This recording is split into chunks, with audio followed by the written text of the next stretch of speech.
सच्चा है भगत जी।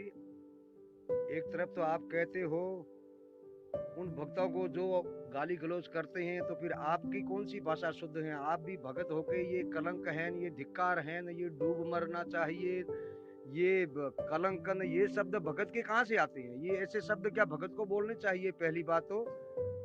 और रही बात किसान आंदोलन के समर्थन की, तो हमने नकली किसान आंदोलन के समर्थन का बात कही है। और इसमें आप देख लीजिए, अगर एक भी किसान हो जाए आंदोलन में, तो आप कहो ऐसे कर लो यही कि यही एक महिला जो दिल्ली के अंदर आंदोलन में 100 दिन तक थी, वही की वही महिला इस किसान आंदोलन में जंतर मंतर पे खड़ी है। ये सारे के सारे कांग्रेसी आतंकवाद संगठन के सारे सदस्य हैं, एक भी किसान नहीं है इसमें। इतना आप हमें डराओ मत, क्योंकि हम भी, अगर आप आपकी टीम के साथ में नहीं रखना चाहते हो तो कोई प्रॉब्लम नहीं, मगर सच हम कहने से नहीं डरेंगे, चाहे आप हो चाहे कोई भी हो। सच्चा है। बंदी छोड़ सतगुरु रामपाल जी महाराज जी की जय हो। सच्चाई भगत जी, वैसे मैंने बहस करना और ये तर्क वितर्क करना फालतू के लोगों के साथ में और फालतू की बातों पे मैंने काफ़ी समय पहले छोड़ दिया है। इसीलिए मैंने सतगुरुदेव जी की प्रेरणा से ये वीडियो बनाने का तरीका अपनाया है। लेकिन आप काफ़ी दिनों से आप जिस सच्चाई के साथ थे, और दास ने सोचा कि शायद आप बहुत सारी चीज़ों को समझ चुके होंगे हम सत्सेवकों की संगति करके। लेकिन परमेश्वर कहते हैं कि भाई, मालिक की वाणी है कि 100 वर्ष करो संगत संतों की, पत्थर का जल में क्या भीजे, एक चंदन बन में रंग ला दे, बांस बिटम्बी ना सीजे।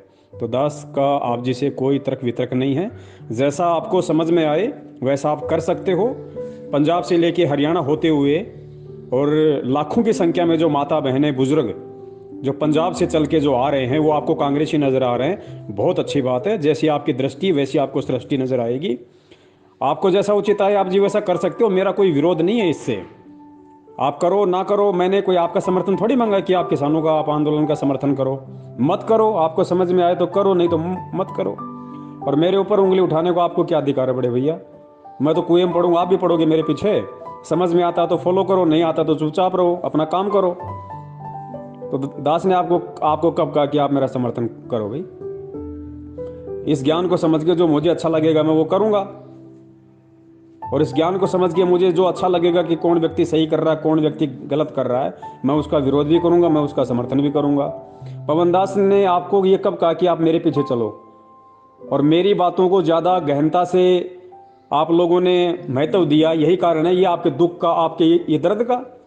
मैं तो सदा से ये कहता आ रहा हूं कि पवन दास के पीछे चलोगे मार खाओगे, कुएं में गिरोगे। पवन दास की केवल उन्हीं बातों का समर्थन करो जो बातें परमात्मा के ज्ञान आधार से आपको सही लगती है, आपकी बुद्धि विवेक के अनुसार। मेरे पीछे क्यों चलते हो भैया? मैं तो कल को पता नहीं किस चीज का समर्थन करूंगा। तुम्हें अच्छा लगे तो करो, नहीं तो मत करो। गुरुजी ने क्या बताया? यहाँ पे गोबर भी है, यहाँ पे शहद भी है। अब ये तो खाने वाले पे निर्भर करता है ना, गोबर खाना कि शहद खाना है। तो पवन दास क्या कर रहा है क्या नहीं कर रहा है, यदि आपको सही लगता है तो ठीक है, नहीं लगता है तो ना ठीक है। तो ये तो आपकी अपनी बुद्धि विवेक के ऊपर है भैया, और मेरा काम कोई बहस करने का थोड़ी है। ये दो शब्द मैंने सिर्फ आपको इसलिए बोल दिए क्योंकि कई वर्षों से आप सत्सेवकों की संगति में थे, तो दास ने सोचा शायद आपकी कुछ बुद्धि खुल गई होगी, परमात्मा ने आपका थोड़ा बहुत कुछ ज्ञान योग खोल दिया होगा। लेकिन आप जियों की स्थिति आज भी वही है जो संत रामपाल जी महाराज जी के विषय में उन्हीं के भक्तों की कई वर्षों तक संगति करके रही। क्योंकि कई वर्षों तक संत रामपाल जी महाराज जी की संगति करने के बाद भी वो लोग संत रामपाल जी महाराज जी के गांव वालों के कहने से, उनके साथियों के कहने से कि ये तो रामपाल था, अरे तो जे था, हमारे साथ ही नौकरी थी, अरे रामपाल का खेत तो हमारे खेत के साथ में लगता, भैया हमें पता ना इसके क्या है क्या नहीं है, आज वो भगवान बन के बैठ गया। तो जो लोग कई वर्षों से गुरु जी की संगति में थे और उन मूर्खों की बातों पर यकीन करके वो गुरु जी को छोड़ गए, इसलिए परमात्मा सत्संगों में रोया करते थे कि नालायकों, तुम्हारी बुद्धि फिर कब खुलेगी? कब तुम एक दूसरे पे विश्वास करना सीखोगे?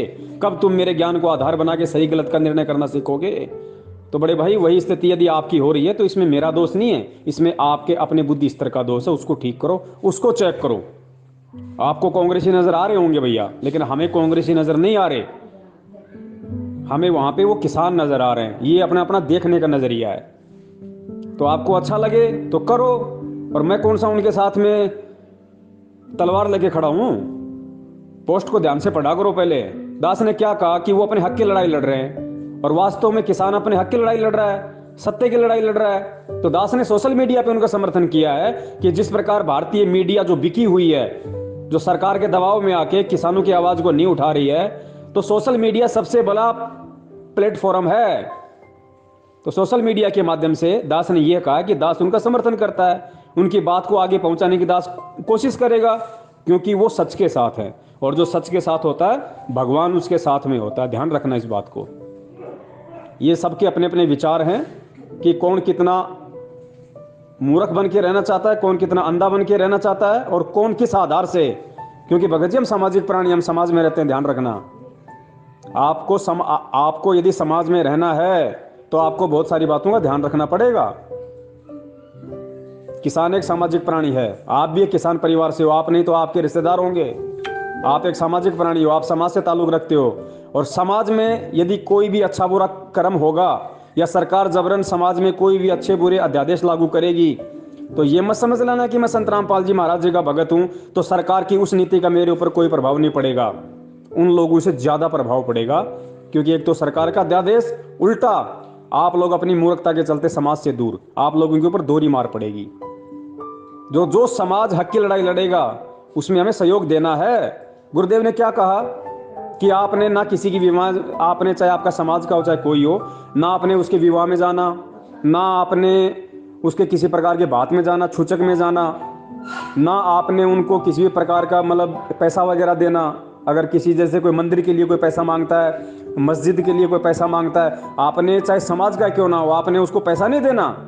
लेकिन दूसरी तरफ गुरुजी ने यह भी तो कहा है कि वही समाज वाले यदि सार्वजनिक काम के लिए गांव में यदि कोई सड़क बनवा रहे हैं, यदि कोई प्याऊ बनवा रहे हैं, यदि गांव वाले मिलके समाज के लिए यदि कोई धर्मशाला बनवा रहे हैं, यदि कोई गंदे पानी की निकासी के लिए यदि कोई नाली वगैरह निकलवा रहे हैं, तो गुरुजी ने क्या बताया कि आपने भी सहयोग करना है उसमें बराबर का, क्योंकि उन चीजों का उपयोग आप भी करोगे, इसलिए आपने उन चीजों में उन गांव वालों को पैसे देके सहयोग करना है।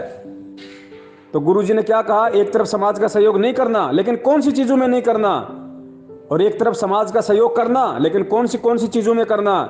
ये बातें भगत जी ज्ञान आधार से समझनी चाहिए आप लोगों को।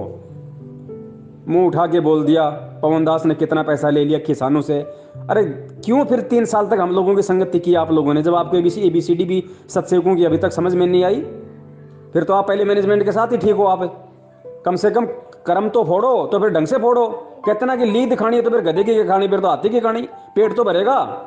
तो ना तो आप सत्सेवकों के साथ रहे, ना आप मैनेजमेंट के साथ रहे, धोबी के कुत्ते वाली स्थिति हो रही है। तो भैया आपकी अपनी बुद्धि स्तर का मामला है, इसमें किसी दूसरे को दोष मत दो। आप जैसा आपको समझ में आए वैसा आप करो।